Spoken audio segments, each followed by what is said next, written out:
Welcome to Mark Bajerski YouTube channel. It's a different view today. Welcome to Mango Farm. It's a beautiful day.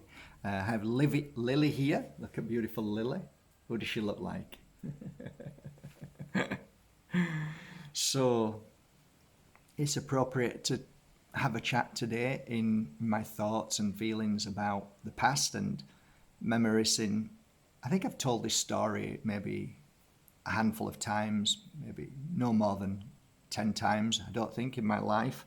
So I'd like to share this story with you all as I feel as if it's appropriate. And it's something that I can look back on and yeah, it's just one of those stories that touch your heart, you know.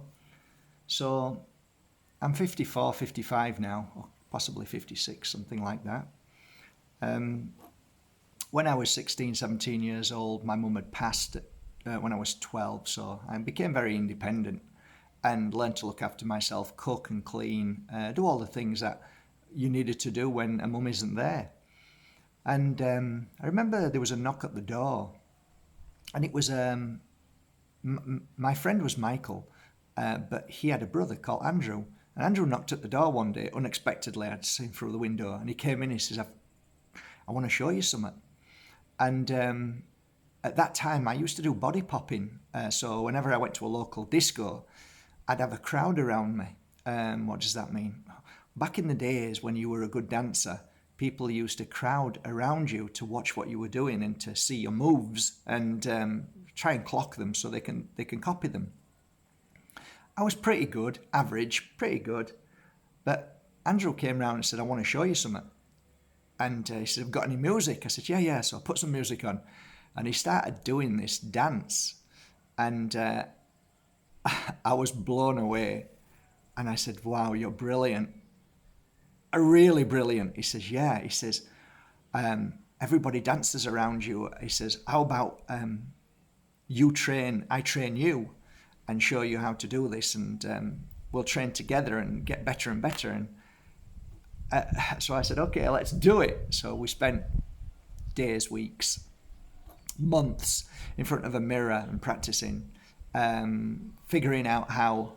And this dance was called robotics. It was very big in the 80s. Tick and Tock were the number one robots. They weren't brilliant, but they had good backing in London. So we wanted to master it, perfect it, and we weren't that bad actually. I mean, there's always going to be better than you, but we weren't that bad. And at the peak of our time, we were pretty good. Andrew was much better than me. He was like fine-tuned it, but I wasn't bad. But I looked better from further away. But if you were closer to Andrew, you could see, wow, he's got this down to a T. So we started dancing in the nightclub. It was actually belonging to Ace of Clubs, it was called, in Huddersfield. Belonged to Richard Downey's dad. And we had a crowd around us. And then, I don't know how it happened, but we ended up one of the nightclubs called Josephine's asking us to do a video.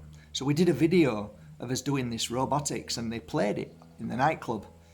And then Mark Ross, who was the manager, and Alistair, the assistant manager, said, "Let's get these boys in." Well, I was still at school. I don't know how old I was exactly. Was I 16, 15? I don't know. Too long ago. So they got us in for a Saturday night, and basically we stood by the door entertaining people as they were waiting to get in, and then we'd do the rounds in the nightclub, go around and entertain. And we were a big success, a big hit. Anyway, we were doing this for a few months while I was at school making a fortune. When everybody else was on £1 spending money a week, I was making 25 to 50 a night, and I was working 3 nights a week at a nightclub, unbeknown to anybody that I shouldn't be working in a nightclub, but I did. It was great.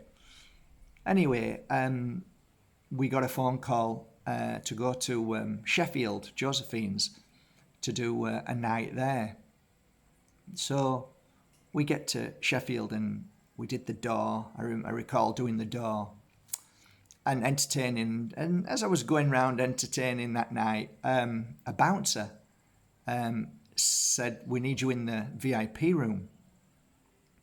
So as you're a robot, you can only go slow. So I'm making my way to the VIP room to obviously entertain the VIPs, which is fine. The door opens, the bouncer opens the door shuts. There's nobody in there. And when you've got a costume on, a mask, full body costume, you've got lenses because you don't want people to see your eyes. Okay, so it's lenses over this mask. And the lenses are quite dark. So you can see out just about, but nobody can see in because it's kind of reflective and silver over this mask. And, but there were, I think, maybe two people stood up and one person sat down, but I couldn't see very clearly because it was quite dark. So I presumed that I would have to go over there to perform over because there was nobody else in the VIP bar, which I never thought was strange at the time, but I thought, well, it must be quiet. So I went over and I thought, okay, they're over there, whoever it is over there, perform. So I stopped, waited a few seconds and then just started doing all of this, but it was really good at the time. Not so good now because I haven't done it for years. But I was doing all my moves and and then there was a big laugh, a really big laugh, really strong, powerful laugh. And I thought, oh, good, they're liking what I'm doing, good. So it made me encourage me even more, so do a bit more. And as I'm doing a bit more, maybe 3 or 4 or 5 minutes, and then I get closer to the person that was sat down on their own. So I was getting closer and another laugh. So there was 2 laughs. So as I got closer, the person sat down with the legs crossed. I didn't really look at the person. I just know I'm entertaining. So I grabbed the person's hand and kiss it. And then I looked closely again and I thought, oh, it's Tina Turner. Looking back over these years, it's a cliche, it's a pun, but that night I was Tina Turner's private dancer. And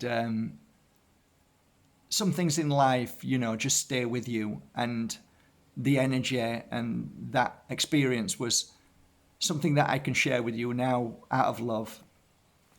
And I just thought it was a lovely story that every now and again I share. And I hope you enjoyed it. And I'm wishing you all a lovely day. And to the lady that touched millions of hearts by her personal story and what she went through. And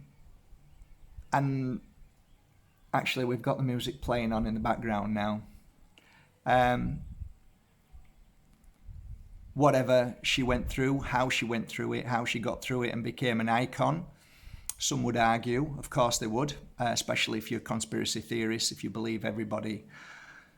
This is the problem I have now with conspiracy theorists and truthers. They tarnish every single person with the same brush. So I kind of took a step back from all of that these days. It's just a little bit too much for the heart. And anyway, that was my story. I just wanted to share it with you all. And I hope you enjoy it. And wherever she is right now, hopefully in our spirit world, may she shine a light over other people's lives for forever and a day, which I'm sure she will. Okay, from Mango Farm, wishing you all a lovely day. I hope you enjoyed the story. Take care.